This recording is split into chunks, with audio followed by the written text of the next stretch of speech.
За манай Antai podcast-ийн дараагийн дугаар эхлэхэд бэлэн болсон байна. Тэгэд MTN Mongolia Talent Network-ос эрхлэн гаргадаг Тэмүүлэн бит хоёрын хөтлж явуулдаг Antai podcast-наас улан баялаг болж байна. Тэгэд энэ дугаарын хүндэт зочноор Сүү хувьцаат компани маркетинг борлуулалт хариуцсан захирал Бэлчтмаа оролцож байна.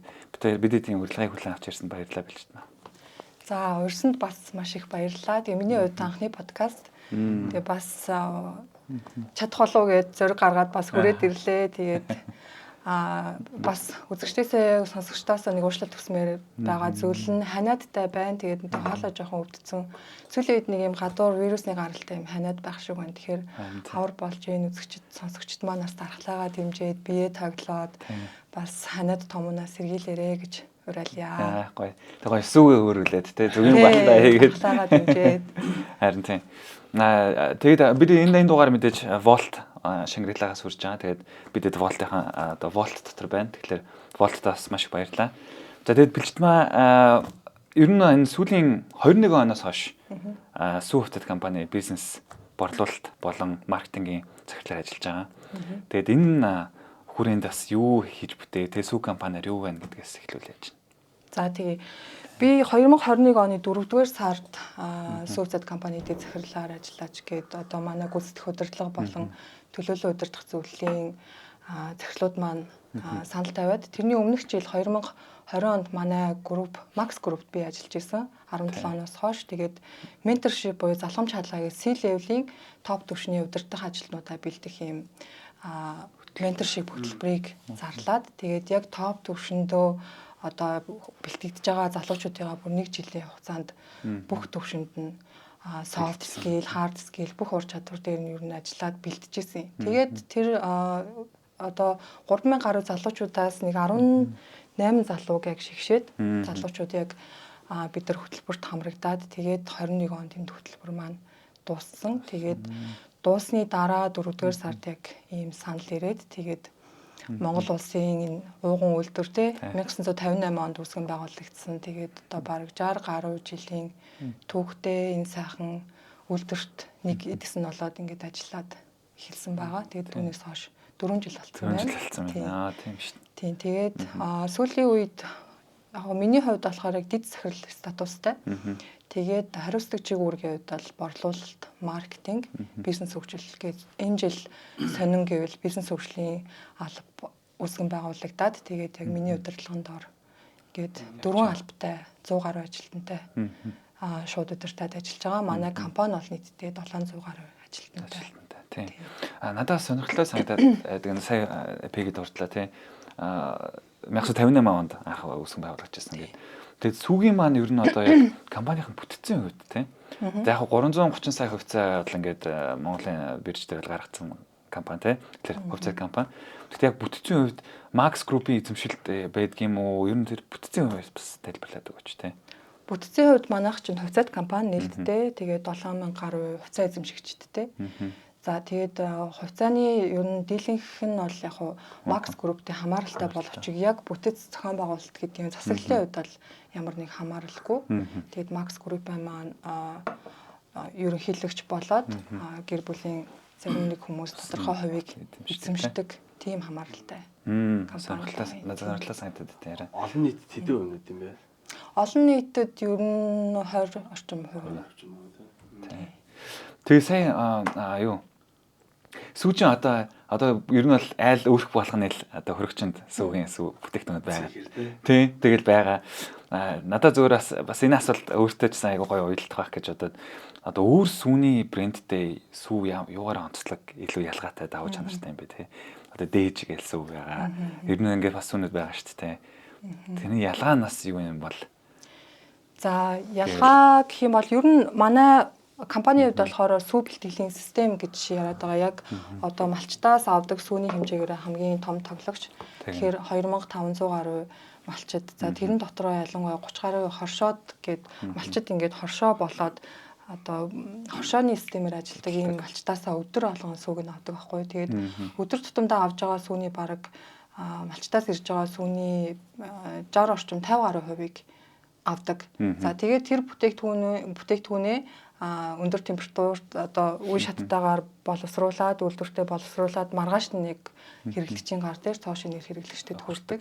Тэгээд сүү сүм бүтээгдэхүүнийхээ одоо яг ийм уламжлалт гэх юм уу богино хугацаатай хадгалах хугацаа богинотой. Тэгээд монголчуудын өдөр тутамдаа хэрэглэдэг яг энэ сүүний зах зээлийн хувьд бол бид нар 80% байдаг.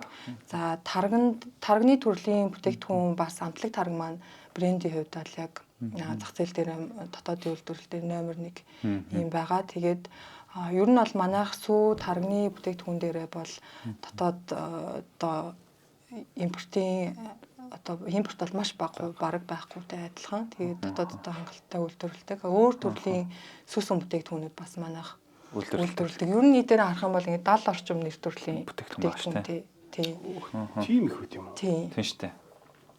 Ер нь гол нь юу вэ гэхээр сүү бэлтгэлээсээ ахуулаад одоо хэрэглэгчдэд 4500 гаруй хэрэглэгчдэд очиж байгаа. Тэгээд энэ сүүлийн 2 жил бид нар орон нутаг руу айгуу сайн зах зээлээ тэлж байгаа. Тэгээд тэр утгаараа ер нь ингээд ийм цогц үйлдвэрлэл за дээрээс нь 60 гаруй жилийн ийм ноу хавын сүүний үйлдвэрт явж байгаа. Гинжин хэлхээ бол ер нь маш даваа чанараа гэж хэлчихлээ тий. Тэгээ бараг өрсөлдөгчгүй том тоглогч байгаад байна шүү дээ. Ер нь л яаж ч үзэн тий. Тэгээ сая пигнигийн дурдлаа маш бага импорт авдаг гэжлээ шүү дээ тий. Сая яг сүү одоо уламжлалт төрлийн сүү гэдэг юм уу одоо миний түрүүний хэлдэг богино хугацаатай одоо манайхаар бол ундны сүү ч юм уу шингэн сүү гэд байгаа юм. Тэр сүүсэн бүтээгдэхүүн ч өөрөө маш олон төрөл.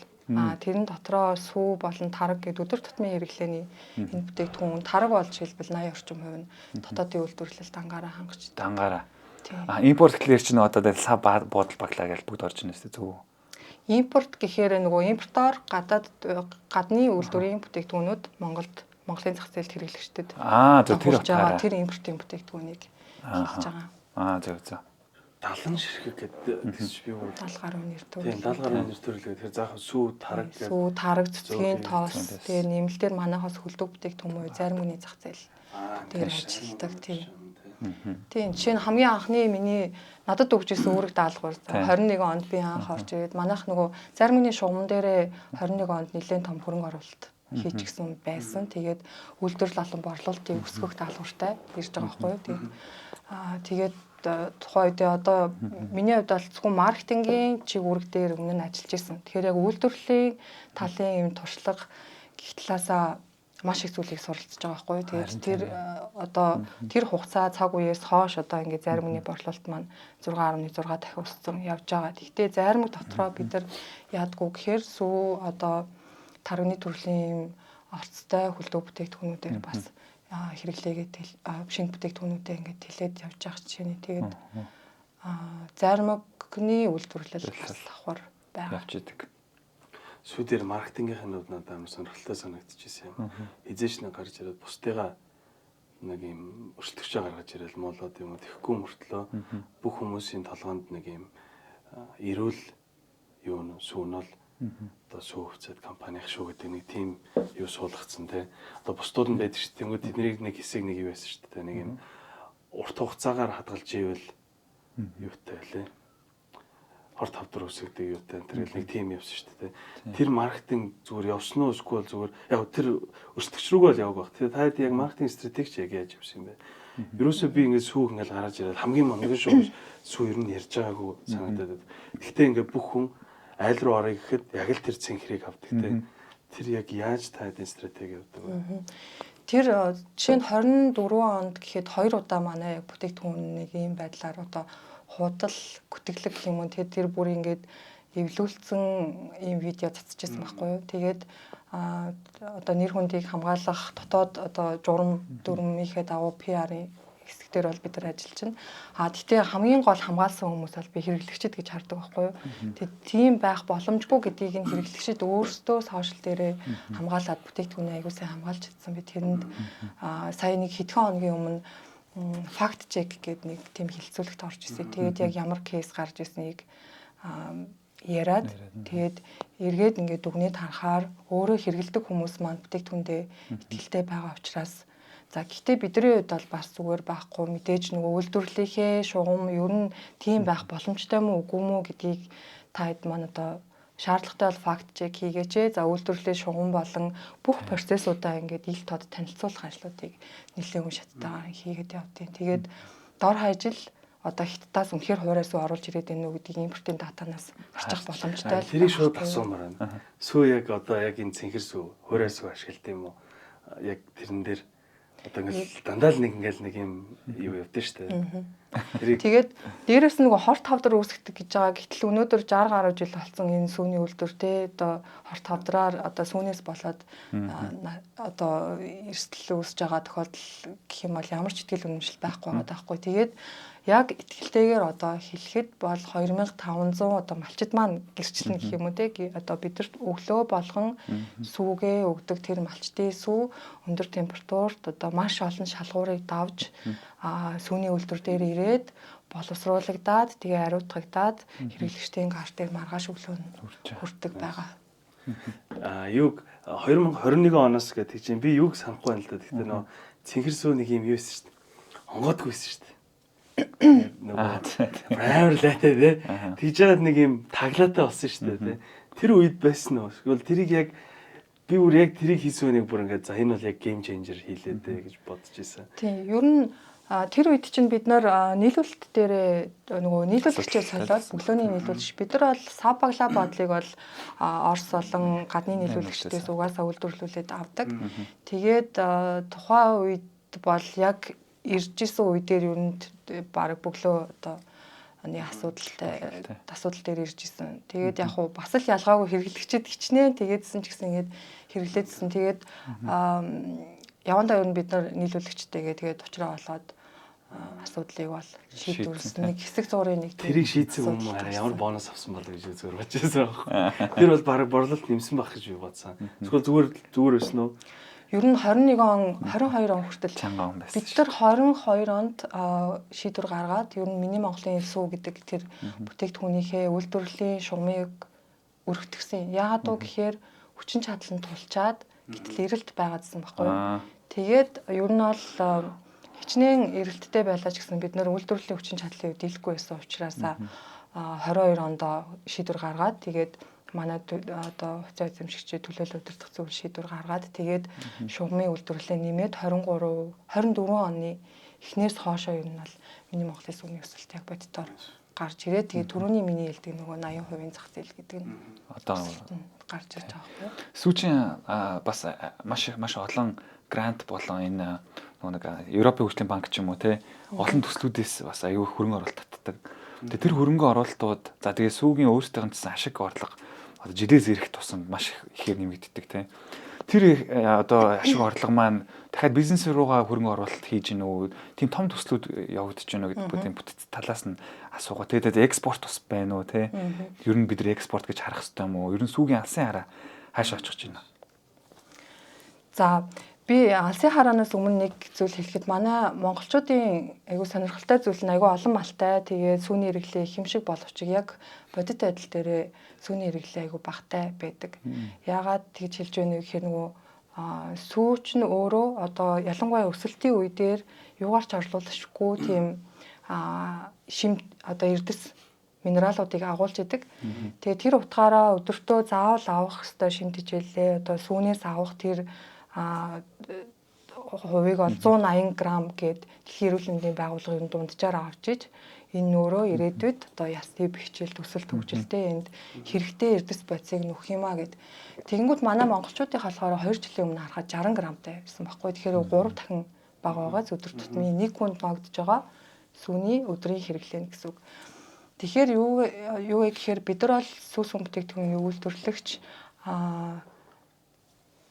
дээрээс нь уугуул үйлдвэр гэдэг утгаараа энэ дээр нэлээд юм сүүний хэрэглээг нэмэгдүүлэх тал дээр дуу хоолой болоод бүтээгдэхүүн хөгжүүлэлтээрээ дамжуулаад шинэ бүтээгдэхүүнээр дамжуулаад энэ хэрэглээг нэмье гэдэг ийм ажил гэх юм уу төлөвлөлөөд сүүлийн 2-3 жил яваад байгаа. Тэгээ тэрний хүрээнд хийгдэж байгаа бүтээгдэхүүнүүд маань ч гэсэн ер нь ингээд зөвхөн Улаанбаатар хоттой бас төлрөөд байсан бол бид нэр орон нутг руу тэлээд борлуулалтын зах зээлийн үед тэгээд тэрэндээ таарсан одоо нэг богино хугацаатай бүтээгдэхүүнээсээ гадна урт хугацаатай тэгээд хадгалалт, тээвэрлэлт, даах тийм сабагла бодлын одоо шугам, тоног төхөөрөмжүүдийг одоо хөрөнгө оруулалтаараа шийдээд энэ санаа нь юу гэхээр бид нар нэгдүгээр таны асууж байгаа асуултанд одоо ашиг орлогоо ер нь шууд одоо бизнес руу оруулж бизнес рүүгээ буюу хэрэглэгчтэй илүү их сүм бүтээгдэхүүнийг хэрэглүүлэх тэр чиглэл рүүгээ хөрөнгө оруулж ийн гэсэн үг. Тэгээд шинэ бүтээгдэхүүний концептын хувьд бол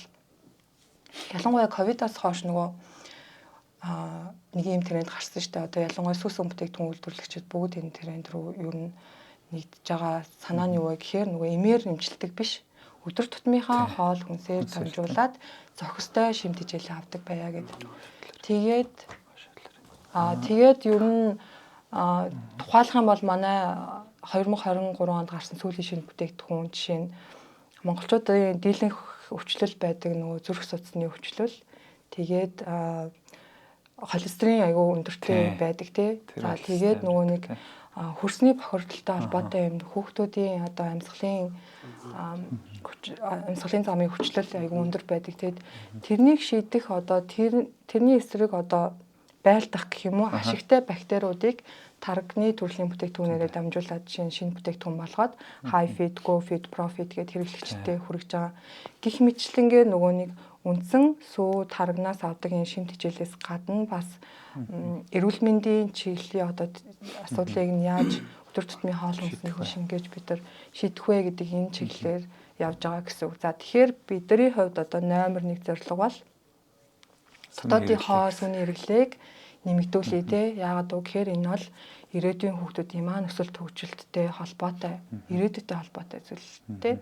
Энэ утгаараа би бас энэ компанид ажиллаж байгаадаа аягүй тодорхойлтой байдаг шүү дээ. Бүр аягүй гоё үнцэнтэй тийм гоё бүтээгдэхүүн үйлдвэрлэдэг учраас тэгээд мэдээж дараагийн ээлжинд Монголын тэр сүүний одоо энэ хоол хүнсний соёл те ялангуяа сүүсэн бүтээгдэхүүнтэй холбоотой аягүй гоё уламжлалууд байдаг. Тэгээд одоо чинь тарган дээр ч гэсэн харахаар ашигтай амьд бактери эдрийн гой судалгаанууд Монголын тарган дээр байдаг гой судалгаанууд байд юм билээ. Гэх мэтлэн ийм гой уламжлалт төрлийн бүтээгдэхүүнээ орчин үеийн хэрэглээнд нийцүүлээд за тэгээд гадагшаа одоо экспортлох тийм гой алсын хараатай. Гэтэ экспортлсан ер нь түүх үед юм уу бэ? Экспортлсон түүх юуны үед байсан юм билээ ш нэрээ. 1900 манай сүүний үйлдвэрийн эхний баг бүтээгдэхүүн цэцгийн тоос Орос руу гэхдээ экспорт гэхээсээ илүүтэй нөгөө Орос руу зах зээл дээр одоо цэргүүдийн билүү нийлүүлэгч болж. Надаас нэг сонирхолтой асуулт байгаа даа. Одоо Монголын сүү заяа. Тэгээ сая би хэллээ шүү дээ. Ингээд Монголын тараг хүртэл өөр гэсэн юм одоо бактеритэй тий. Тэгэхэд ингээд одоо Америкт амьдарч ирсэн хүн байна. Тэгэл ингээл Австрали бүгдээрээ сүүнүүдтэй органик сүүнтэй маш үнэтэй тий органик сүүн. Тэнгүүд надад ингээ Монгол сүүний хамт өөр байдаг нэгдүгээрт. За тэр хамт нэг өөр тэгсэн мөртлөө хадгалах хугацаанд ч гэсэн арай одоо богино тий хурдан муудаа тэгэхээр ингээ жоохон өрмөц байгаа юм л та. Манай сүү давуу чанар байд юм уу? Та хэд маань бас өөр орны сүүнүүдээс туршлага судалгаа шинжилгээ зөндөө хийдэг л байлгүй тий. Тэн дээр хариулт байгаа болов. Яг тэр орны бүтээгдэхүүнтэй гэхээс илүүтэй миний зүгээр сүүлийн үед ингээд бүтээгдэхүүн хөгжүүлэлтээр ажиллаад ирэхээр ойлгож байгаа зүйл юу вэ гэхээр тухайн орны хүмүүсийн нөгөө нэг орчин нөхцөл, цаг агаарын уур амьсгалд таарсан байдлаар хүнс нь өөрөө зохицуулагдсан гэдэг юм билээ. Тийм. Тэгэхээр тухайн хүн одоо Монголд амьдарч байгаа л тий одоо Монголын нөхцөлд төгсөв илүү одоо тохирнооч гэдэг юм уу. Тослого нэг юм уу тий цаанаас бодвол тий цаанаас нь ингээд бие организмд нь илүү таарсан байдаг. Тэгэхээр экспорт нэхэр өөрчлөх үү? Тий одоо ингээл инновац шингээгээл бид нар гоё орчин үеийн хэрэглээнд нийцүүлээд одоо ялангуяа ингээд сүүлийн үед on the go ингээд жижиг савлгаа руу орж ийн бид нар сүүлд ингээд ийм шахдаг pouch гэж савлгаатай бүтээгдэхүүнүүдийг гаргаж байна. Гэх мэтчлэн сүүлийн бараг 2-3 жил гаргасан бүтээгдэхүүнүүд маань дандаа ингээд жижиг савлгаа руу чиглэж байгаа. Тэгээд тэр нийт орлогын маань одоо баг 10% эзлээд одоо шинэ бүтээгдэхүүнүүд маань нэлээд амжилттай зах зээл. Гэтэ ихэнх одоо хөрөнгө оруулалтууд маань дандаа гинжи хэлхэр рүү орчиж зөв тий. Сая сүүлийн одоо хэдэн жил дотор. Тэгэд бисээ яг нэг гоё асуулт мартчихлаа. Яг зөв нөгөө гинжи хэлхээ гэдэг нь манайх нөгөө бидний ард бас зөвхөн 700 ажилтан үйлдвэрлэл биш нөгөө хөдөө аж ахуйн салбарын хөгжил дээрээс нөгөө малчтын амжиргаа гэд явж идэг. Тэгэхээр бид нар жилдээ жишээлбэл 30 гаруй сая литр сүг худалдаж авч байгаа малчтаасаа өдөр болгон тэг өдөр тутмынх нь өрхийн одоо амжиргаа нөгөө талаараа бас одоо малаас гарч байгаа бүтээгдэхүүн ингээд гоё үнцэнтэй бүтээгдэхүүн болоод очиж валю байж ингээд очиж ийн гэдэг чинь өөрөө айгүй үнцэнтэй. Тэгэхээр экспортод хэрвээ гарна гэвэл одоо тийм Монголын хөдөө аж ахуйн салбарт бас айгүй том хөгжил. Тэгэхдээ яг хүүний зүгээс экспорт гэхээс илүүтэйгээр эхлээд дотоодын бүтээгдэхүүнүүд бүр маш гоё төрөлж ирж байгаа байхгүй тий. За лактоз гэж юу юм тий? За лактоз фри сүү гэл одоо Апогийнхан гаргачлаа тий. Одоо удаан шалгалт хадгалтна тэрийг уухад гиз дүүрэхгүй унгуулахгүй байна тий. Тэгэхэд яг ингээд бас сүү хэрэглээ ингээ хэсгэх хэвээр гэл пегиндээс ярьж байна тий. Тэгэхээр яг зөв юм нь юу юм бэ тий. Тэр лактоз фри яагаад бас сүү дээр байхгүй байгаа тань тий. Лактоз гэдэг ер нь яадаг юм бэ? Тэр нөгөө юу юм л шүү дээ. Хүүхэд ч одоо жишээлбэл ингээд би бол яг нөгөө мэрэгжлийн талаас нь бол тайлбарлаж чадахгүй. Гэхдээ ерөнхийн миний ойлголт юу вэ гэхээр лактаз одоо хүүхэд жишээлбэл ингээд сүүгээр одоо ганц сүүгээр эхлээд тэжээгдэг шүү дээ. Эхээс одоо төрөөд сүүгээр одоо өсдөг те. Эхний одоо хоол нь сүү байдаг. За тэгэнгүүт ер нь нөгөө нэг сүүний тэр сахар юм шиг лактоз нь сахар юм шиг байгаа. Тэгээд сахарыг нөгөө нэг шингээж чадахгүй болчих юм бол тэр нь өөрөө нөгөө нэг гиз дүүрдэг ч юм уу тийм асуудал үүсдэг. За тэр сахарыг нь одоо байхгүй бол технологийн аргаар ингээд байхгүй болгочхороо одоо лактозгүй сүү болоод тэр асуудал нь шийдэгдэх ч юм уу. Гэхдээ ингэж ойлгосон. Би ойлгохдоо одоо багасаа ингээд сүү хэрэгэлсэн хүүхдүүд тэрийг шингээх чадваргүй байна гэсэн ойлголт байхгүй. Ерөөсөө хэрэгэлж датаагүй буюу нөгөө нэг монголчуудын сүүний хэрэглээ 3 дахин бага байгаагийн шалтгаан байгаа байхгүй. Сүүгээ ингээд өдөр тутамдаа уугаад явж исэн бол тийм асуудал гарахгүй юм байна гэж би бол шим тижэл хоол судлаачтай ярьж байгаа. Лактоз мактоз гэж юус ярьдаг шүү дээ. Тийм л тий. Тийм. Айгу бага хувь шүү дээ. Ер нь бол тийм. Тодорхой зах зээл дээр гэсэн үг. Одоо ниш одоо тусгай зах зээл бага юм байна тий. Тэгэхээр ер нь ихтэй сүү лактоз фри гэх мэтсэн юм төрөлжүүлсэн юу гаргая гэж бас байгаа юм тий.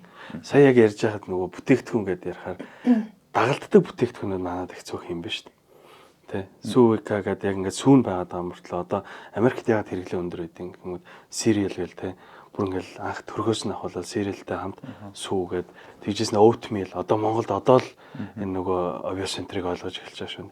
Тэгээ нөгөө шоколадтай сүү тэр бол ингээл одоо бодоход жоох хөвгтүүд бол ингээс байнга удаг шүү. Монголд одоо л тэр дэлгэрж эхэлж байгаа. Тэгээд таад яг бизнес хөгжлийн одоо шинэ юу үүсгэсэн баг те. Яг эднэрлүү төвлөрөх гэж байна уу те. Эсвэл шинэ бүтээгдэхүүн хөгжүүлэлт нэг хэсэг нь за дахиад нэг хэсэг нь би бас айгүй одоо ер нь юм чаленжтай байгаа их илүү төвлөрж байгаа ажил нь нөгөө ERP софтвер хөгжүүлэлт. Тэгээд илүү нөгөө автоматжуулалт. Тэгээд одоо нөгөө маш том юм процессыг ер нь аль болох яавал автоматжуулж илүү хэлбэрчилж өгөөж ин гаргах уу харилцагчтайгаа шууд яаж холбогдох уу гэд тэр нь өөрөө миний хувьдаас нөгөө эхний ээлжинд борлуулалт түгээл дагуулгын систем дээрээ байлаа гэж бодоход одоо 5 жилээр нь зураглаад архитектур зураг гаргаад ингээд үе шаттайгаар явах юм ажил төлөвлөлтөнд багийнхантайгаа хийгээд явж байгаа. Тэгээд энэ бол хамгийн гол манай бизнес хөгжлийн албаны эхний төсөл байгаа. Тэгээд төслөөцлийн оруулах гэж. Бизнес хөгжөлтөл ERP дээр ажиллаж байгаа. Тий, софтвер хөгжүүл. Үйлдвэрлэл тал дээр юу? Эсвэл бүр малчт энэ төр орж байгаа юу? Борлуулалт түгээл дагуулгах. Тэгээд ер нь ингээд 5 жилээр архитектур зураг төлөвлөлтөө хийгээд явж байгаа юм. Тэгээд энэний цаана ч нөгөө нэг бизнесийн процесс бас тодорхой хэмжээнд өөрчлөгдөн шүү дээ. Ингээд одоо илүүгээр ашигтай болно, алхмууд нь ингээд буурна. Тэгэхээр процесс зураглал тэгээд нэг юм процессын шинжилэл бас дагаад хийгдээд явж байгаа. Надад бол аягүй сонирхолтой байгаа. Гоё суралцаад тийм. Малчтыг менеж яаж хийд юм бэ? ERP ордог энэ дээр. Малчтаас авж байгаа сүүнийхээ тослог одоо энэ үзүүлэлтүүдийг бүртгээд шинжилгээнийх нь хариунуудыг бүртгээд явдаг. Тэгээ аягүй одоо шууд лаг автоматжуулсан бол хараахан болоог байгаа. Гэхдээ төлөвлөгдөж байгаа. Эний чинь цаана нөгөө нэг гарал үүслийг тодорхой болгох тэгээд дараагийн гоё үе шаттай ажлууд байгаа. Гэхдээ тэрэнд хүрэхэд бас тодорхой хугацаа хэрэгтэй. Одоохондоо бид нар бол нэлээд бүртгэлийн шатн дээрээ сүлжээ за яг энэ нөгөө логистикийн асуудал баг л та. Гэхдээ хэрвээ мэдчихвэл юун дээр ингээд кластер байгаа гэж ярьсан те одоо хошоо малч тэднэр нь нийлээд тэднээсээ суман дээрээ нэгтгэдээд сумаасаа аймаг дээрээ нэгтгэхэд тэгээд хот руу ирж гин үү? Эсвэл шууд тэр сумаас одоо хоршооноосоо ингээд цуглуулд юм уу? Манайх ч Амар одоо сөрхий логистик байх гэдэг юм шиг.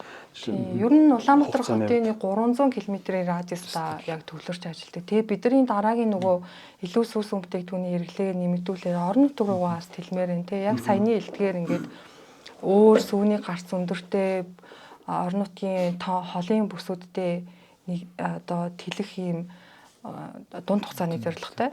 Тэгээ одоохондоо бол 300 км-ийн радиустай малчид яг хөргөлттэй танк байршуулад одоо тэнцсэн үзүүлэлтүүдээр ингээд тэнцсэн сүүнүүдээ тэр танканда хийгээд манай сүүний машинууд өглөө болгоо өөрийн 4-5 цагт гараад очиж аваад тэгээ үйлдвэртээ авчирдаг. За ер нь бизнесүүдэд тулгардаг нэг асуудал байгаа. За тэгээ би таны бизнес тулгарч байгаа асуудлыг гэсэн мэдээж хамгийн том зүйл бол хүний нөөцийн асуудал. За тэгээд бизнес планаа баталчихсан. Одоо яг тэрийг хэрэгжүүлэх гэхээр чадварлаг талантууд дутдаг.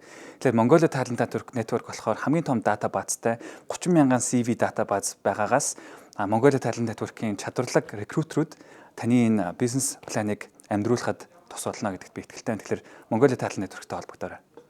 Powered by Mongolia Talent Network. We focus on you. Би шууд бүр ихний үйлэн явчих. Одоо сүүгээд одоо болсон бүтээгдэхүүнээ ярьж байгаа ч гэсэн хамгийн анхны юм бол энэ дээр малчт орж иж байгаа шүү дээ, тэ. Энэ дээр яг сүү малчттай яг яаж хамтардаг юм бол нийгмийн хариуцлага ч юм уу одоо яг маркетинг тал дээр, спорт тал дээр нь, дэмжлэг тал дээр нь яадаг бол би саяхан нөө юг үзчихсэн байхгүй. Mongolian Farm Family гэдэг бас манай үзэгчд үзвэл YouTube, Facebook дээр юм юу хийдэг. Өөрсдийн фермтэй эхнэр нөхөр хоёр тэгснээ өглөө өдөр болгон өглөө орой 2 болгон сүү хекалуу сүүгээ өгдөг. Тэгээд кластер болгон дээр нь лабораторичтай юм бэл. Сүүгийн хүн ирээд шалгаад авдаг. Тэгсэн чинь жилийн 1.2 тэрбум төгрөгийн ашиг хийлээ. Төрөө жил гэж ярьж байгаа байхгүй. Тэгээд тэр надад бүр амар гоё санагдсан. Тэгээд тэр бол зүгээр ингээд эхнэр нөхөр хоёр амар холоолоо эхнэр нөхөр хоёр өхөртэй тэгэл 1.2 тэрбум стресс заах мэдээ стресс байгалаа. Гэтэ хотын нутаа юунаас те. Тэгэхээр яг таад маань одоо энэ кластер малчлал одоо энэ юу дэмжиж гин үү эсвэл энэ хүмүүс өөрсдөө ингээд яваад байна уу? Би зүгээр ажиглахад ингээ хотоос гараа явахаар бас нэг юм цөөн юм кластер фермүүд бас үүсээд байгаа харагдаад байсан. Эднэр дээр таад ажиллаж байгаа юу?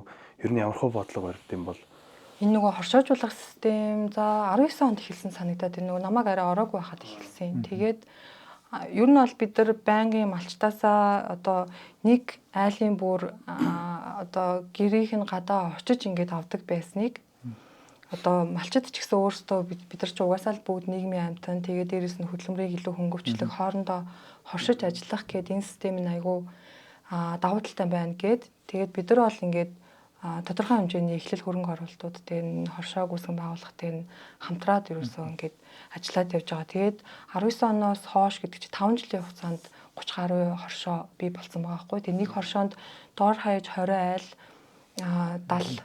70 айл майлын нэгдсэн юм хоршоонууд байдаг. Тий. Тэр фермер эмэгтэй даваас өрн гэдэг эмэгтэй бол бас манай байнгын нийлүүлэгч сүүлийн 4 жил тасралтгүй нийлүүлж байгаа. Тэгээд бүр Солонгосоос гэр бүлээ ирээд шууд ферм рүү орсон. Шууд миний мөрөөдөл тэнд ажиллаж шүү дээ. 1.2 тэрбум гэж. Хөдөлтөөр гоё болсон тий утаа юу байхгүй. Хүүхдэн тэнд ирүүл өсөөд тэгээд ингээд 1.2 тэрбум. Тэнгүү тэрийг одоо яг би зүгээр нөө малчтай очиод уулзахаар миний зүгээр анзарч ирсэн юм. Манайхан эрчимжүүлсэн малч жоохон ойлгож эхлэх байгаа даа мэдлэгийн дутагдал амар их байгаад байна. Нэг өхөрнөөс одоо 3 литр сүү авдаг ч юм уу те. Тэгэхэд фермч өөр одоо 25 литр байдаг уу. Тэгэж авах боломжтой. Нэг өхөр яг ижилтгэн ингээд тижээж байгаа өхөрт зөрүүлээд авах нөгөө ашиг нь хамаагүй өндөр. Тэрэн дээр бас нэг юм сайн зааж өгмөр юм шиг санагдаас. Тэгээ би яг сүү хека яг энэ дээр тулж ажиллавал бас бид хэдийн амрах боломжтой юм байна даа л гэж ярьсан. Тийм тэгээ бид нар чинь зохистой үйлдвэрүүдийг бас зээлээр оруулж ирээд одоо малчтаа оршоодоо дэмжигч гэдэг юм уу. За тэгээд үүс тижэл за тэгээд нөгөө хэлтүүлэг гээл айгүй цогц байдлаар ажилтдаг шүү дээ. Манайх ч баг малын эмчимжтэй зүйл. Тэгээ олон жил хийгдсэн болохоор бүгд л тэр нөхц өгүүдийг олж янзлсан л ахalta тийм. Мэдээж бизнесийн зайдлаас сүүгээ бас ингээд нэлээд их ярьчихлаа тийм. Тэгээ ер нь бол сүтэйгээ гоё юу мэдээлэл бол авчихлаа. Тэгээд хүний нөөцийн нэг асуудал байгаа. мэдээж одоо 700 гаруй ажилтнтай гэсэн. Тэгэхээр том аж ахуй нэгж хүний нөөцийн асуудал хэр байна? Хүний яг би нөгөө нэг сүүг харахад бол ажилтнуудаа маш одоо тоглог 5 дахь орчноор бол бүрдүүлж өгдөг юм билээ гэж анзаарсан. Цэцэрлэгтэй юм билээ. Тэгээд дотроо ажилчдын жинтэй гэж би одоо зөвхөн судалгаагаар харлаа тийм. Тэгээд энэ нөхцөл байдлууд мэдээж тус тийм болж байгаа. Ер нь ПГ өөрөө ч нүдээр тийм яг яаж ин хүний нөөцийн дутагдал хэр нөлөөлж ин чадварлаг хүний нөөц хэр дутагдаж байна. Манайх чинь нөгөө 5 шарт байрлалтай үйлдвэрийн хувьд тэгээд локейшн талаасаа байршил талаасаа бол аягүй сул талтай. Тиймээ тэр сул талаа нөхөд бид нар яг саяны таны хэлдэг цэцэрлэг тэгээд фитнес клуб ер нь тэр орчиндөө ингээд ард гэрийн асуудлуудаа ингээд зохицуулаад амар тайван ажиллаа хийх юм боломжийг олгодог. Сүүлийн 24 оны 10 сард нээлттэй ирсэн.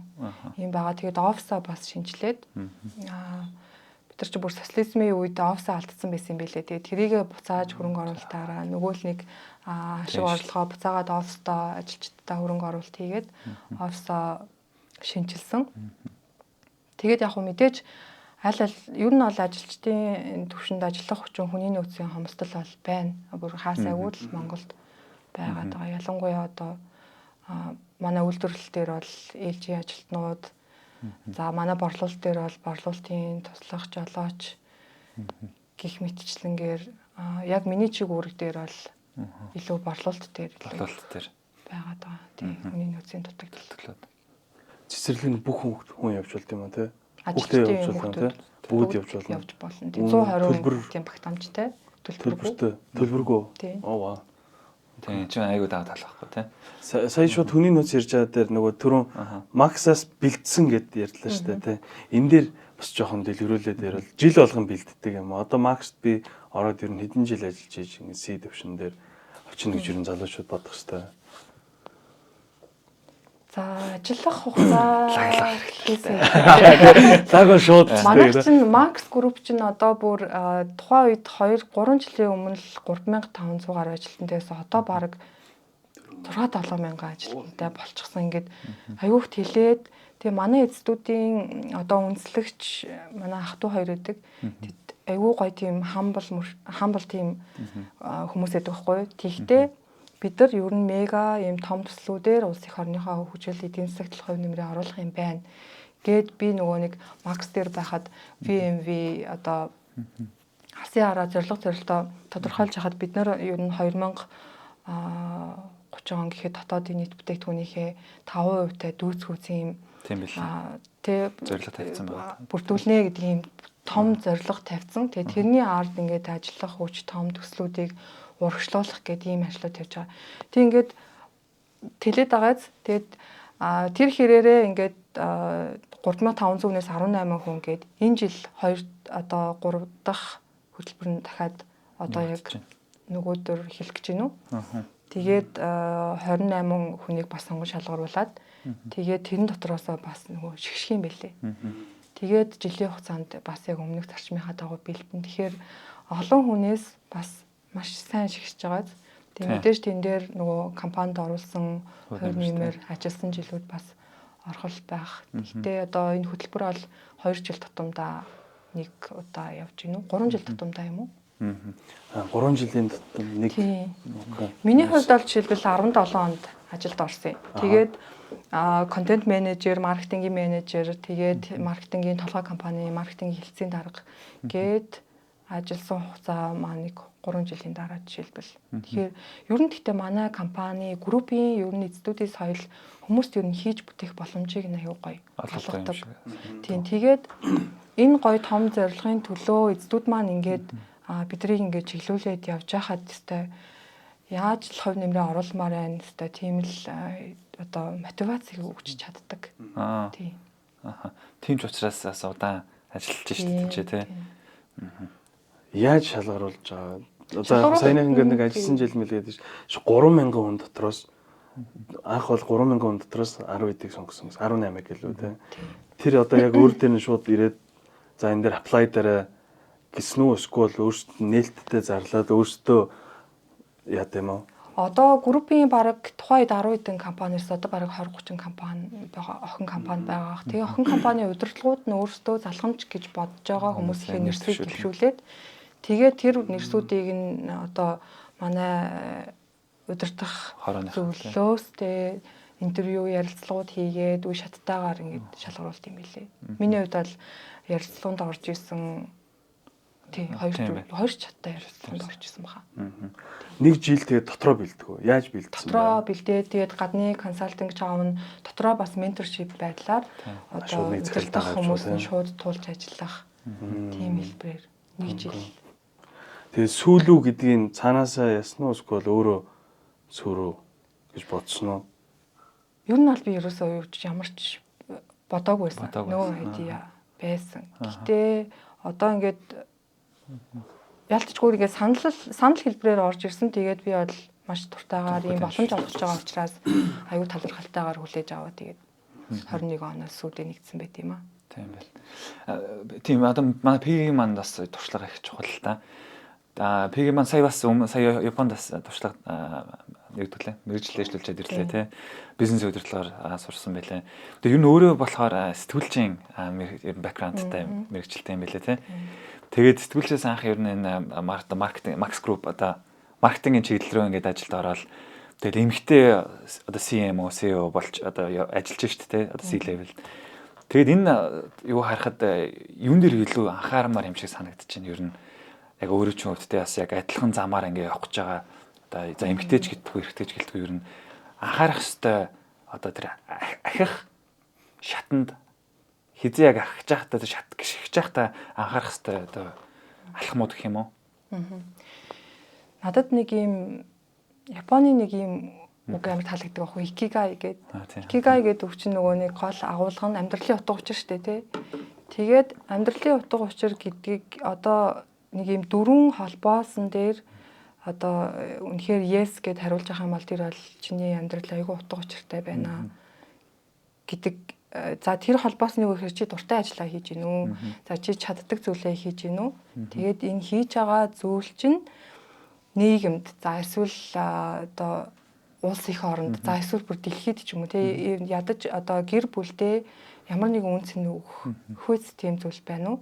За тэгээд тэрүүгээрээ чи одоо амьдралынхаа баталгааг болгож чадчихэв нү гэдэг ийм дөрвөн асуултанд хариулаад энэ дөрвийн ахталцал авах юм бол ингээд яг супер жишээ гэж байгаа байхгүй. Тэг би өөрийнхөө хувьдаа болохоор би яг тийм бүгдэнд нь yes гэж хариулж байгаа учраас нөгөө нэг юм үгээд штэ яагаад хүн энэ компанийг сонгодгийг яагаад юу нь бол уран зориг мотивацтайгаар ажилтгийн гэдэг ингээ харахаар тухайн компанийхаа одоо зорилготой алсын хараатай ингээд нэгдэж чадчихэв нү чиний хувь хүний үзэл баримтлал үнэхээр таалагдахгүй байгаа газараа байгаа бол эн чинь чи яагаад ч одоо ахиж дэвших байдгаа бодох ч тийм боломжгүй шүү дээ тий.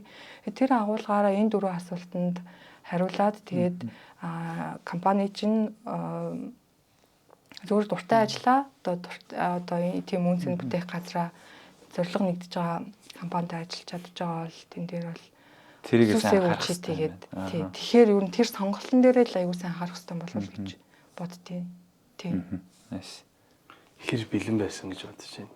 Чи одоо зөндөө морж ичтэй си төвшин гэл тэгэхээр харахад ингээл нэг амар гоё соёлтой ингээл гоё захирал гэлээд политик хүртэл байгаа штэ улс төрч хүртэл байгаа. Ер нь хэр бэлэн байсан гэж бодож. Би өөрийгөө тухайн үед айгу бэлэн байсан гэж бодсон байхгүй юу? Гэтэ үнэхээр бэлэн биш байт юм бэлээ. Ер нь тэгэл одоо хүн чинь угаасаа нэгдүгээр би бол нөгөө нэг функц дээр ажиллаж исэн. Одоо маркетингийн талбар дээр л ажиллаж исэн тий. Тэгээд бүтэн ингээд компанийн хувьд ч гэсэн яг менежментийн компани буюу толгой компани байгаа шүү дээ. Гэтэл үйлдвэрлэлийн салбар гэдэг чинь ингээд тест өөр маш том операшн тэнд явж байгаа. Тэгээд борлуулалт түгээлт гэдэг чинь өөрөө бас гол цөм үйл ажиллагаа нь операшн нь болчихж байгаа. Тэгээд тэр утгаараа ер нь бол айгүй том тийм үйл ажиллагаар бол яваад орсон. Тэгээ би тэрийг зүгээр тухайн үедээ юун дээрээ өөртөө айгүй талархдаг вэ гэхээр ер нь хамт олонныхоо саналыг айгүй сонссон. Айгүй удаан жил ажилласан энэ туршлагатай энэ борлуулагч маань хүртэл надад айгүй үнцэнтэй тийм одоо саналуудыг зөвшөөрж ирсэн. Тэгээд ер нь миний одоо амьдралдаа ч гэдэг юм уу ажил дээрээ ч гэсэн ингээд нэг сүүлийн үед ингээд баримтлаад алдахгүй байгаад байгаа нэг зүйл гэвэл ер нь угаасаа л бүгдийг бид нар ингээд багаараа л хийн тэ бүгдийг багаараа ин тэгэхээр тэр утгаараа багийнхаа саналыг сонсох саналыг нь тусгах урьдчилаад ингээд мэдээлэл солилцох ингээд хамтарч ажиллах л айгуу чухал юм байлээ. Тэгэхээр тийм байдлаар би одоо давж гарсан гэх юм уу. Тэгээ одоо бол 4 жилийн дараа маш том гоё туршлагуудыг олоод авсан байгаа байхгүй. Маркетингийн чиглэл дээр нь одоо маркетингээр ажиллаж байгаа шүү дээ. Тэрэн дээр түрүүн Бямбавит хоёр ярьж ирсэн. Дижитал маркетинг руу би илүү анхаарах хэрэгтэй байна гэж би ярьж ирсэн байхгүй. Бямбав болохоор илүү контент руу анхаарах хэрэгтэй гэдгээр ярьж ирсэн. Өөрийнх нь хувьд одоо яг энэ явж байгаа чиг хандлагын хувьд ер нь маркетинг хийж байгаа компаниуд Монголд ер нь аль руугаа илүү анхааруул дээр гэж бодож байна. Маркетинг дижитал уу, контент уу? Дижитал маркетинг гэхээр би одоо контентоо дижитал одоо суугаараа дамжуулаад илүү сууг талаас нь дижиталыг ойлгоод байна. Тэгэхээр контент нь ч чухал, дижитал нь ч чухал. Тэгэхээр хоёулаа чухал та. Гэхдээ аль нь одоо би болохоор одоо Бямагийн ярьж байгаа болохоор ингээд амар сайн контент байвал яг хөө ингээд ингийн дижитал яваар ингээд бараг явчихна гэдгийг яриад байгаа байхгүй. Би болохоор за тийм сайн биш контент байсан, сайн аналитикэлтэй дижитал хүнтэй бол явуулчихна гэдгээр би бол яриад байгаа. Тэгэхээр яг чухал тал дээр нь аль нь гэж манай чиг үүрэг дээр бол зөв хариулт байхгүй байна. 24 онд аль чиг үүрэг нь орж ирсэн. Яг дижитал хариуцсан, дижитал маркетинг хариуцсан менежер, контент хариуцсан менежер гэдэг. Тэгээд өөрсдийнхөө чиг үүргээрээ яг гоё хоршоод ажиллаж байгаа болохоор ер нь бол алийг хэд хэцүү юм байна тий. Хүмүүс одоо тийм хүмүүс юу байхгүй те. За энэ нараа юу яг дэнслэгт бол хэцүү юм байна тий. Тэгээс байгууллагын өөрсдийнх нь онцлог байгаа л та. Тий. Тэгээс сүү дижиталаар бүтээгдэхүүнээ нэг зараад байхгүй. Тэгэхээр зарлгүй хэвтэй. Би бол зарна. Яг одоо борлуулалтын их үүсвэр байдал дижитал сувг бол бага хэмжээгээр эзэлж байгаа гэж би бодож байна. Дижитал одоо сувгийн оновчлол гэхэр чинь нөгөө нэг яг хэрэглэгчтэй бид нар одоо яг аль хэсэг рүү төлөвлөж аль таргет зах зээл рүүгээ гээл тэгэл контентоо уялдуулаад тэрийг менеж хийх асуудал байгаа шүү дээ. Тэгээд бид нар бол бүх төрлийн сегментийн бүтээгдэхүүн байгаа. Тэгээд зөвхөн сүүгээр манай бүтээгдэхүүнийг төсөөлөх боломжгүй учраас ер нь тэгээд аль нь л чухал юм байна. Бүтээгдэхүүн таниулалтын хэмжээнд л аягүй ажилладаг байгаа байхгүй. Одоо энэ чинь фандлаараа явна шүү дээ. Тийм шин бүтээгдэхүүнээ л ерөөсөө шинэ бүтээгдэхүүнүүдэд сайн таниулж ийж л тэр хэрэглээг бий болгох гэдэг байгаа байхгүй. Тэгэхээр илүү яг борлуулалт бол энэ илүү тэр одоо 4800 харилцагч 2500 байгаа л тий. Одоо түгээл хийж байгаа баахан газар даа шүү дээ гэрээтэй компаниуд тий. 4500 одоо sales point-ууд тий. Тэднээс л хамгийн их одоо ашиг орлого олж байгаа шүү дээ. Байна тийм л дээ. Гэхдээ тийч чинь дижитал суугаар л хурж байгаа л дээ. Би бол сүү бол тий. Сүү бол Facebook л гэж бодоод байна шүү дээ. Хамгийн гол юу гин. Гол сууг бол тий Facebook тий.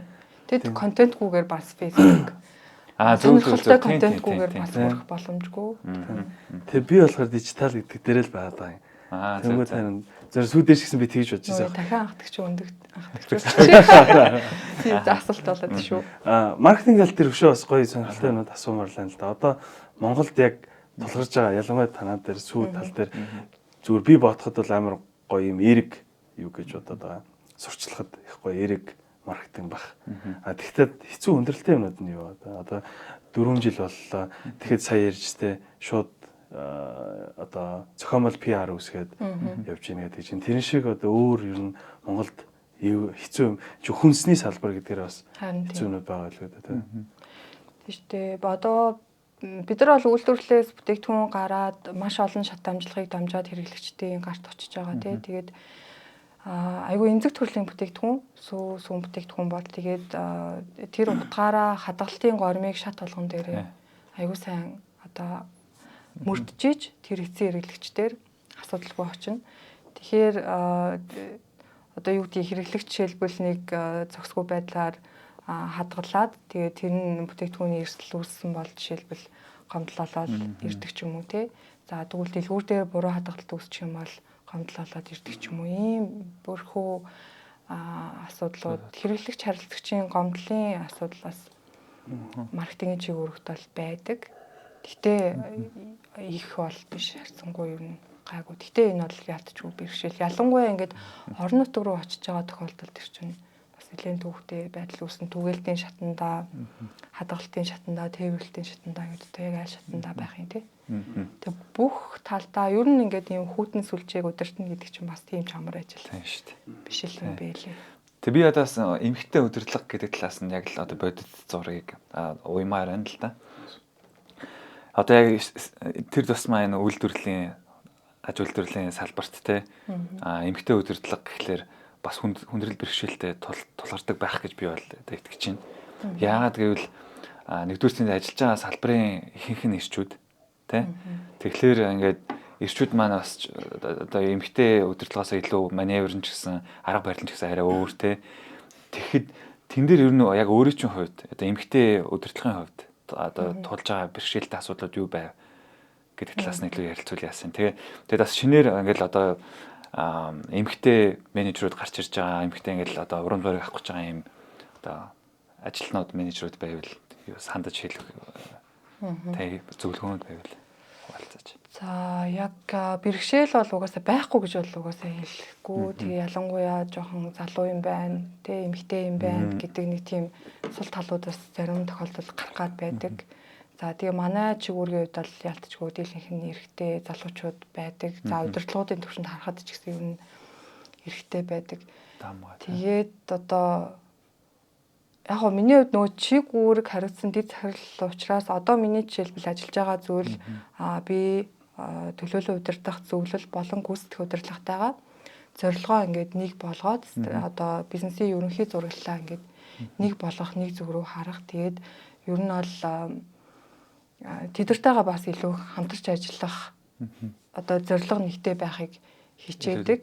Тий одоо зорилгоо нэгтгэх гэдэг утгаараа тий ер нь тэгээд ажил дээр зарчимч байгаад одоо тэгэл асуудлыг даваал гарах бах та нэг яг бүр айхтар ингээд том асуудал болоод идэггүй л гайгүй л дээ. Гэхдээ нэг тиймэрхүү нэг хандлагуудтай хандлагууд бол байдаг. Тий одоо тэр нь хэр байгаа юу энэ хөөсний юу асуудалтай хэр байгаа юу?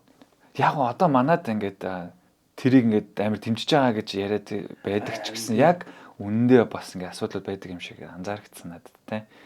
Тэгэл яг ирчүүдэрээ хоорондоо сууж агаад нэг юм ярьчаад мэдээлэл эмхтэй удирдлагатай өгөхгүй орхитуулдаг ч юм уу те. Ингээл яг тиймэрхүү байдлууд анзаардаг. Тэгэхээр эмхтэй одоо удирдлагууд маань илүү өөрсдөө нээлттэй ч юм уу те. Тэрэнд бас ингээд одоо мөс сагалж орж тэр одоо сая пэгэд дурдлаа тэр хамтран ажиллах гэдэг юм нөхцөл байдлыг л үүсгэх хэрэгтэй юм шиг байна те. Тэгжиж одоо мэдээлэл дамжуулалт ч юм уу тэгээд ингээл хоорондоо фракцуулал ингээл эмхтэйгээ ингээл жоохон гадуурхт ч юм уу тиймэрхүү юмнуудаас ярьлах юм болов. Тэгэл яг эмхтэй хүмүүс л тэрийг илүү сайн ярих байх л та. Эмхтэй удирдлагууд чамд анзаарч байгаа. Тэгээ манай дээр бол харагдсан. ирчүүд нэг анзаарахгүй хаа тий. Гарам магадгүй бид дэс анзаарахгүй юм уу? Надад ч гэсэн нэлээд юм гайгүй болцсон юм шиг зүгээр санагдаад байгаа. Тэгээд ер нь тэгэл хийж бүтээж байгаа зүйлээрээ тэгэл өөрийгөө харуулаад хүлээн зөвшөөрөгдөхөөс л өөр зам байхгүй л гэж би бодлоо. Бараг эсэргээрээ болж байна гэж би бодсон шүү дээ. Юг нэг юм эмэгтэйчүүд илүү тий нөгөө мэдлэгийн төвшин гэж ярьж байгаа юм. Тэгээ эмэгтэй хүмүүсийн тэр стратежик харж байгаа стратегийн бодлол энэ тэр нь бараг зарим эрэгтэйчүүдээсээ ингээд эрэгтэйчүүд нь нэг юм хичээхгүй бол ер нь л эвгүүтгэхэр андаа гэж надад одоо ингээд дийлэх одоо манай компани дээр би зүгээр харж байгаа нэлээд юм мундаг юм одоо хүн байна даа гэж харахад дийлэх эмэгтэйчүүд байна. Эрэгтэйчүүд нэг жоохон тийм хайнг болцсон юм шиг. Надад тийм юу манай компанийн хувьд чинь болохоор нээлттэй компани. Тэгээд ер нь эмэгтэйчүүдийн одоо оролцоо гэх юм уу те хувийг барих дээр нэлээд анхаардаг.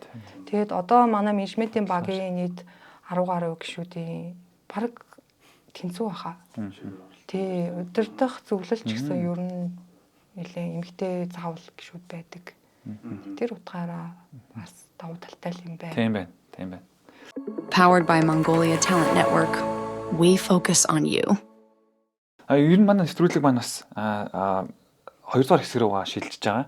2 дугаар хэсэг гэж ер нь жоохон одоо эцсийн бүлэг рүү очиж гэх юм уу. Тэгээ тэрэн дээр болохоор илүү бид нэг work life integration буюу бас залууд захирлууд маань тэгээд ер нь C level байгаа болон компани одоо өдөртөх төвшөнд байгаа хүмүүс илүү амар их ганцаарддаг юм байна гэдгийг онцлоо. Тэгээд work life balance жоохон алдсан байт юм байна гэж бид хоёроос анзаараад байгаа тийм. Тэгэхээр тэн дээр өөрийгөө пэги яаж цэнэглэж гин шинэ соргоо мэдээллүүдээ яаж гоё апдейт авч гин тийм. Тэрнээсээ болцооч. За над дээр ч өстой гоё хариулт байна. Би нөгөө сая Японд 1 жил сурсан гэсэн штэ.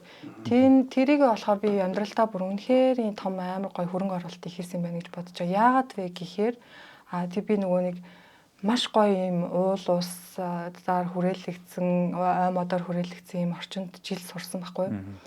Тэгээд дахиад нөгөө Япон гоё үг гэдэг шинэрийн йоко гэдэг. Тэр нь болохоор байглаар одоо өөрийгөө ингээд угаасан мэдтэй сэтгэлээ тайвшруулах гэдэг агуулгатай мэлээ. Тэгээ санаа нь юу гэхээр угаасаа хүн ер нь бол ингээд өөрийгөө цэнэглэхийн тулд байгальд гарах хэрэгтэй.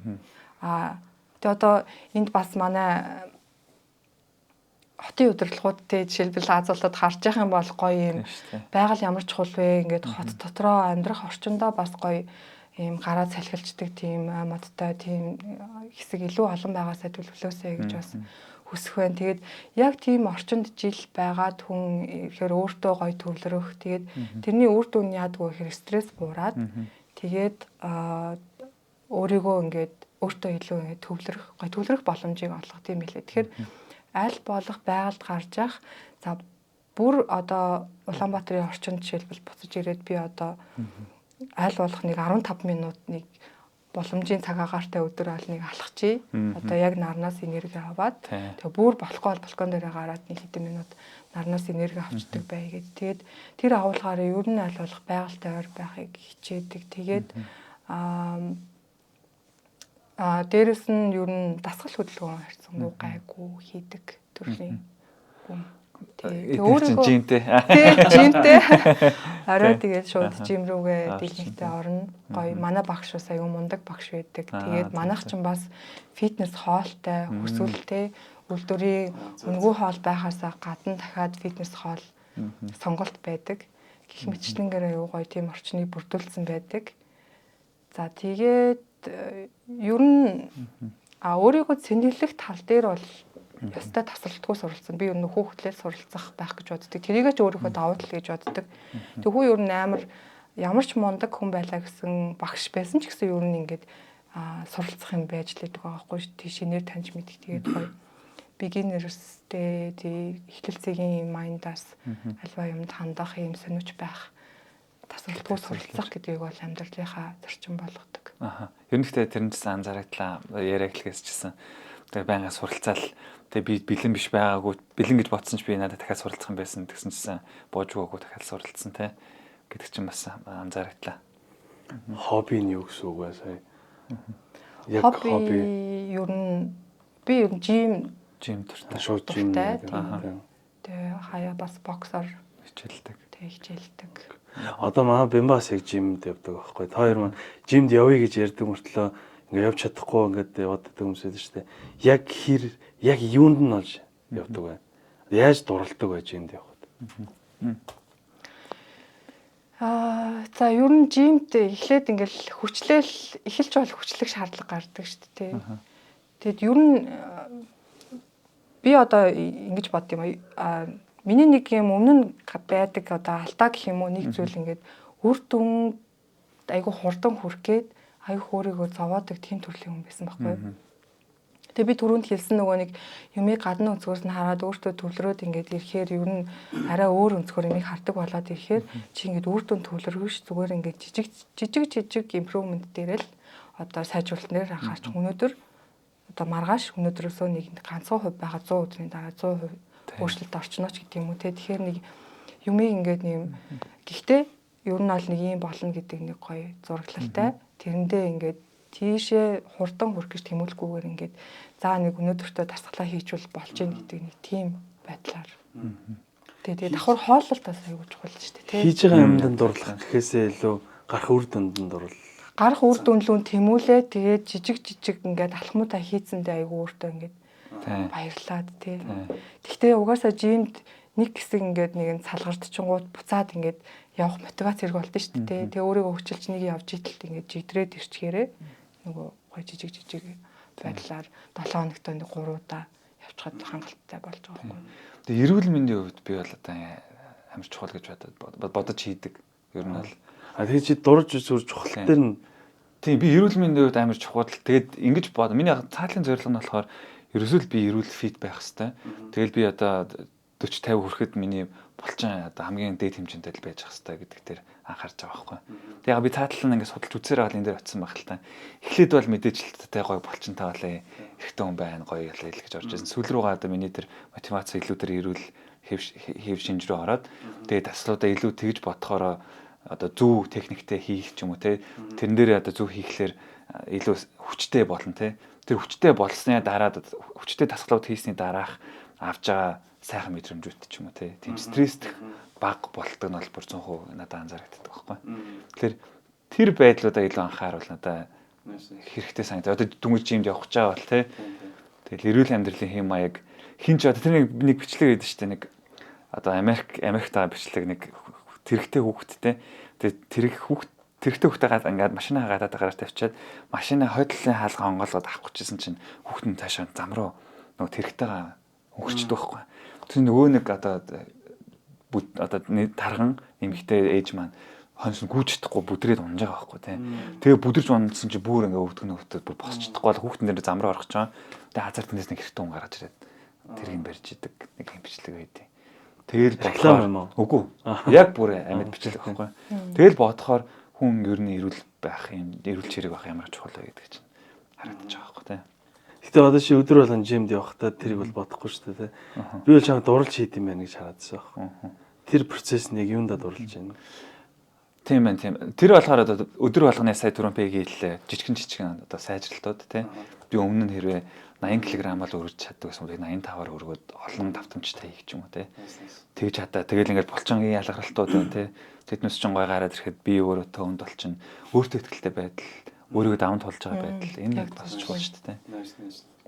Сая PU бас аялах дуртай байгальд тийм байгаль аягүй чухал юм байна гэдгийг ойлгосон. Монголд одоо яаж байна? Одоо тэгэл харин тийм ёстой одоо цаг агаар сайхан дулаараад нэг ядаж 15-аас 30 минутыг алхачих юмсан. Тэгээд тэр чинь зүгээр нэг алхах биш яг гоё ингээд нэг юм нарнаас энерги авч тийм алхах хэрэгтэй гэж байгаа байхгүй. Тэгэхээр илүү гоё төвлөрч одоо стресс одоо тэгэл стресстэй шалтгаан мундахгүй шүү дээ. Тэгээд аль болох ялангуяа эмэгтэйчүүдэд бол стресс айгүй дайсан, том дайсан. Тий, тэгэхээр тэр утгаараа аль болох стрессээс ангид байх хэрэгтэй гэж боддог. Тэр ер нь ингээд нэг юм би иймэрхүү мотивац юмнуудаа бас намайг айгүй том хүүшилдэг юм манай дүүнер би ч 3 охин дүүтэй, айлын том охин байхгүй. Тэр ер нь ингээд багасаа л нэг тийм дүүнертэй зөв үлгэр дуурайл үзүүлэх юмсан, тийм их чинь байх юмсан гэж айгүй юу хичээдэг л байсан. Тэгээд тэр нь ингээд өнөөдөр за өөрийнхөө чадах хэмжээгээр ингээд хичээгээд явж байгаа байдал. Та үлгэр дуурайл үзүүлчих юмсан гэдэг байдалтай сая өгт төлөхөд солтой юм шиг санагддаг шүү дээ. Powered by Mongolia Talent Network. We focus on you. За ер нь манай подкаст өндөрлөж байна. Тэгээд PGD-ийн урилгыг авч хүрэлцэн ирж бас энэ гоё амир гэгээлэг бизнестэй энэ чинь тэгээ Монголын одоо байнгын хэрэглээ, зөв зөвхөстэй хэрэглээний бизнес учраас одоо тэр бизнест өөрөө бас эдис нь болоод явж байгаа. Тэгээ тэр одоо салбарын мэдээллийг бид өөрт хүргэж өөрийнхөө бас замналаас хуваалцсан маш их баярлалаа. Маш их баярлалаа. Тэгээ бас улам гоё одоо бүтээн байгуулалтууд хийгээрэй те. Lactose free сүү гаргаарай. Монголын маань хэрэглэгч төлөөх сүү хэрэглэдэг болоосай тийм. Тэгээд бид нар бас хичээнэ бас шин сонирхолтой бүтээгдэхүүнүүдээр хэрэглэгчдийгээ бас уйдаахгүй. Тэгэлгүй яах вэ? Тийм. Тэгээд сүүгийнхаа хувьцаагаас хөдөлж байгаарай. Манай Монголын тийм манай Монголын урдаа барих том компаниуд нэг. Тэгээд баярлалаа. Тэгээд Volt-тай ч гэсэн маш их баярлалаа. Тэгээд өдөрт сонсогчдоо өдөө хүртэл бидэртэй хамт байсан бол заавал сэтгэлээ хуваалцаарай. Тэгээ манай PG-ээс бас гоё асуух асуултууд байвал бид хоёрын асууж амжаагүй асуултууд байвал заавал сэтгэл байдлаар үлдээгээрэй. Тэгээд бас PG-ээс асуугаад та бүхэндээ хариулт олгож үзэх бүрэн боломжтой шүү. За тэгээ дараагийн дугаар уулзалтаа баярлалаа. Баярлалаа.